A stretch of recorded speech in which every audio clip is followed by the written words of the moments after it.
Bassins, donc professeur de sylviculture et d'écologie forestière à Gembloux, a accepté de prendre la parole pour cette synthèse. Merci beaucoup. Merci. Voilà, merci. Donc effectivement, on m'a demandé de faire la synthèse dans le contexte un petit peu compliqué parce que j'étais en promenade en forêt avec mes étudiants pendant une semaine et donc je n'ai pas vraiment préparé profondément. J'ai pris beaucoup de notes, j'ai écouté beaucoup ce que vous me disiez. Et pour moi, ce n'est pas une tâche non plus très facile, comme le disait déjà une personne avant moi. Surtout que je vois que l'auditoire vient de s'enfiler pendant 8 heures une dizaine de conférences toutes intéressantes. Donc je ne vais pas aller beaucoup plus loin, je ne vais pas utiliser tout le temps qui m'est imparti. Et je vais surtout aller chercher ce que chacun a pu dire et essayer de le mettre ensemble. Voilà. Quand j'ai regardé le programme, j'ai vu qu'il y avait beaucoup le mot traitement irrégulier qui revenait tout le temps. C'est un petit peu moins le cas dans les discussions. Et donc j'étais parti de ça. Et effectivement, dans le but de produire continuellement du bois de qualité de manière durable, on oriente finalement l'écosystème vers un bon fonctionnement, on l'engage vers une structure irrégulière qui produira ces bois comme ça de manière permanente.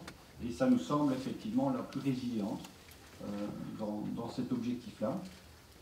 Et c'est vrai que du coup, les premières méthodes dont a parlé encore Jean-Philippe Schutz, pour la sylviculture irrégulière de cette manière-là, c'était à Couvet en Suisse, à Florenville en Belgique, à d'autres endroits. C'est une méthode qui contrôle en permanence la forêt pour la maintenir dans cette dynamique d'écosystème qui est favorable, qui produit régulièrement ce bois de qualité. Alors, on faisait ça dans le temps pour ces raisons-là, et puis on se rend compte finalement à l'heure actuelle que cette résilience qui était la base de ces méthodes est plus que jamais en lumière maintenant dans les changements globaux. Donc, en particulier dans les changements climatiques. Donc, M. de Turckheim en avait parlé. Changement climatique, on l'a abordé avec M. Abadi. On en a peu parlé finalement, c'est un sujet très aigu, surtout après cet été-ci où on se pose quand même beaucoup de questions sur la résilience, l'adaptabilité, etc. Et qu'est-ce que le monde scientifique nous recommande face à ces changements climatiques? Si on regarde ce qui a déjà été publié à l'INRA, à l'IDF, etc., à l'ONF, c'est que pendant une première phase d'adaptation au changement climatique, on va rechercher un écosystème résilient en protégeant son fonctionnement. Et donc là, j'ai vraiment entendu ici le maintien de bois morts, la complexité du fonctionnement du sol, les relations complexes entre faune, flore, champignons, etc. Donc vraiment protéger ça. On parle aussi beaucoup de diversifier les essences. Ici, on n'a pas énormément parlé, mais c'était sans doute intuitif, dans les recommandations de gestion face au changement climatique. De diversifier les structures, voilà, on ne va pas en reparler. Et de dynamiser la sylviculture. On n'en a pas parlé énormément, mais c'est aussi un aspect qui est souvent favorisé. Et donc, quand on réfléchit bien, face à ces enjeux très importants, eh bien, il semble qu'on soit dans le bon, hein, comme l'avait dit M. Turckheim au début, et comme l'ont confirmé des invités, qui ne sont pas forcément des grands sylviculteurs pro-Sylva, mais qui nous apportent des informations intéressantes. Je pense à Mme Marceau, M. Abadi. Et pourtant, comme M. Brakemaki l'avait rappelé, pro-Sylva visait tout au début surtout un objectif économique de production de bois de qualité dans le respect de l'écosystème. Donc là, c'est une première réflexion. La deuxième, c'est que je pense maintenant nous devons passer une seconde étape. Dans le discours, jusqu'à présent, pro-Sylva a souvent défendu la futée régulière par opposition à la monoculture intensive et par opposition aux attaques qu'il y avait à gauche, à droite. Ça a bien été montré par M. Schutz dans sa synthèse qui remontait loin dans le passé. Ça a été aussi le sujet d'une question de la Société Unisylva. Je pense que c'était nécessaire à un moment de se battre pour faire éclore cette philosophie de la sylviculture. Mais une telle opposition avec de tels débats a peut-être donné l'impression d'élever en dogme les deux parties, que ce soit la futée irrégulière ou la futée régulière, et on l'a encore vu avec la photo très caractéristique qu'on a vue au début. Par contre, je pense qu'après, M. Barthaud nous a montré que la société a mûri profondément dans sa perception de la gestion forestière.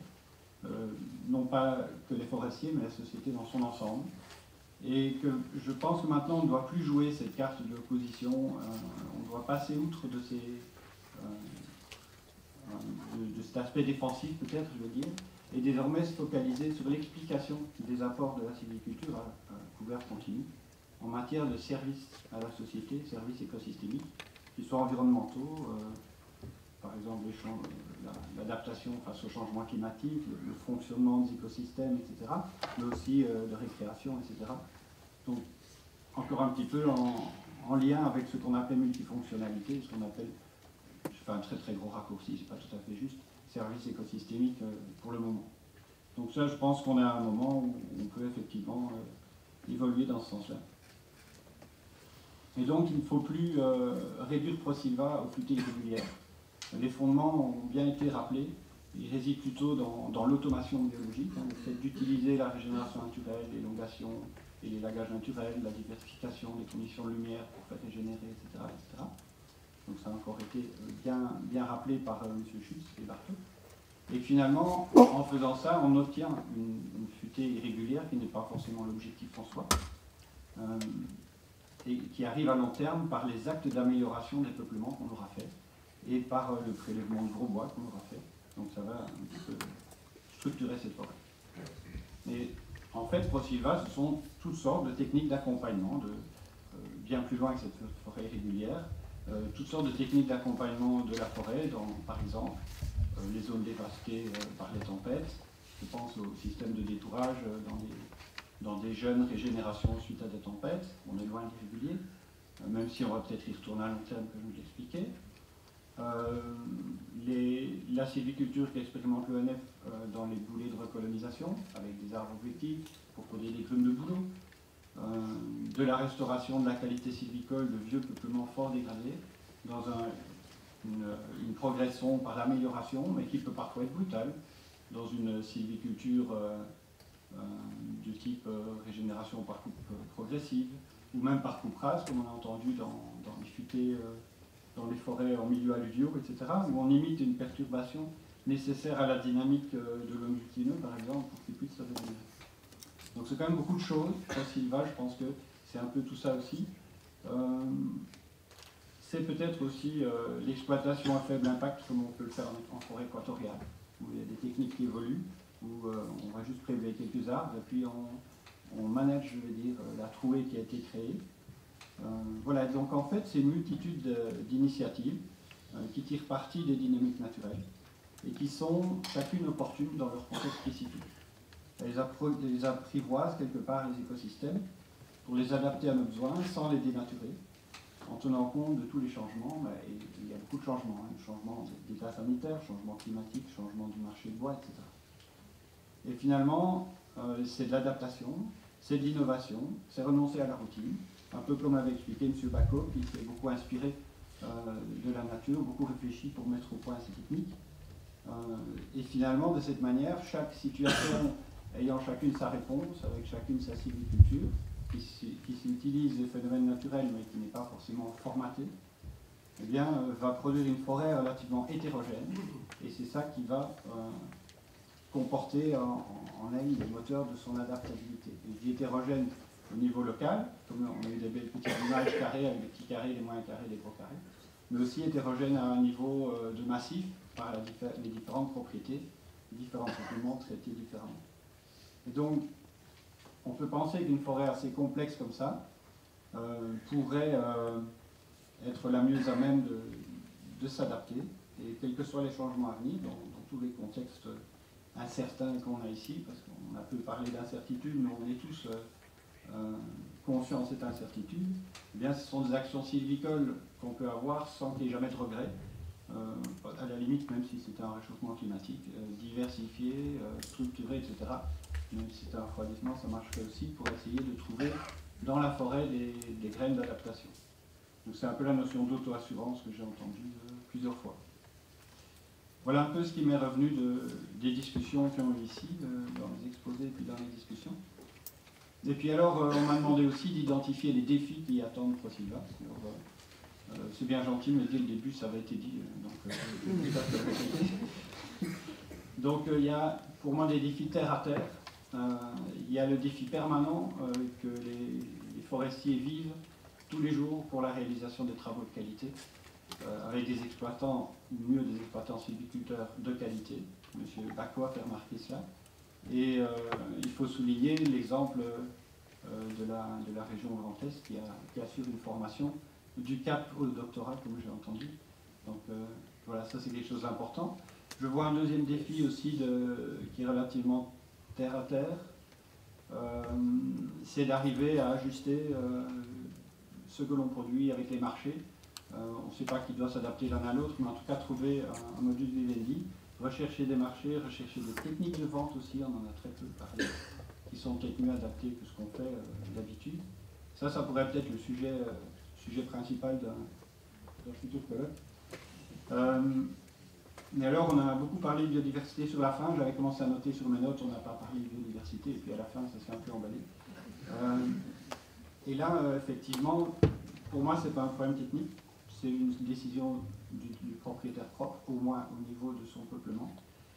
Et effectivement, je vais aussi faire la publicité de ces merveilleux ouvrages qui tournent autour de l'indice de biodiversité potentielle, avec un guide pour le comprendre, un guide pour l'utiliser, et vraiment c'est bien fait, donc ça tient du propriétaire, à son échelle. Il y a bien entendu la biodiversité à l'échelle du paysage ou du massif, là où les uns sont interdépendants les uns des autres. Et là aussi, si on n'avait qu'un mode de gestion ProSilva, tous le même au même endroit, enfin dans tous les endroits, on perdrait effectivement en biodiversité, malgré les grands débats qu'il y a eu. Et donc, ProSilva, ça doit être aussi, comme j'ai expliqué avant, des solutions pour chaque problème de ce type-là. Alors, après, il y a des défis plus fondamentaux. Moi, je pense qu'il y en a un qui est la communication. Ça a été abordé très tôt au début, notamment l'intervention de M. Dacroux. Je trouve qu'effectivement, il faut démontrer et évaluer les rôles de la forêt, les services que l'écosystème fournit, au niveau socio-économique, écologique, environnementaux, etc. Les fruits, quelque part, de la forêt, que j'ai entendu de M. Barthaud, les fruits de notre gestion. Et donc, faire ça dans une évaluation plus large, et non en termes de résultats financiers, bien entendu, même si, comme l'a dit M. Abadi, un jour, on finira peut-être par rémunérer la sylviculture ProSilva de manière un peu plus positive qu'une autre, pour ces services-là. Alors, je cherche ici, oui, il y a un deuxième exposé, et il y a un deuxième défi assez fondamental qui a tracassé tout le monde et qui n'a pas été vraiment abordé, c'était l'équilibre forêt-gibier. Je l'ai mis dans les fondamentaux parce qu'il doit vraiment se réfléchir à une échelle très large, il doit passer par des décisions politiques et c'est quelque chose d'assez compliqué. Je ne vais pas m'approfondir puisque on n'a pas beaucoup approfondi, mais je suis passé l'année passée par la forêt de Couvet, qui est cette forêt fondatrice à laquelle on fait toujours référence, hein. On a encore commencé par ça ici. Et dans cette forêt, le gestionnaire actuel me dit que dans ses inventaires, il voit déjà la marque de l'absence de régénération depuis 2 décennies. Et donc la forêt n'a l'air de rien, comme elle est à l'heure actuelle. Les chiffres donnent une forêt équilibrée, mais le passage à la futée ne se fait plus pour le sapin. Donc un défi très important, et alors pour moi le défi principal, par là que je terminerai, c'est le défi de l'innovation permanente. Comme j'ai un peu détaillé, trouver sans cesse des solutions adaptées à chaque écosystème, chaque situation écologique, socio-économique, avec une attention tout à fait particulière aux changements globaux, marché, etc., et en particulier au climat qu'on a un peu abordé, mais qui nous réserve des surprises qu'on doit arriver à essayer de contrecarrer, je vais dire, auxquelles on doit s'adapter. Voilà, j'espère que comme ça, j'ai fait un peu le tour de tout ce qui s'est dit. Et que je ne vous ai pas tenu trop longtemps, parce que je pense que la Sophie commence à en avoir ras la basket. Et je vous remercie pour votre attention.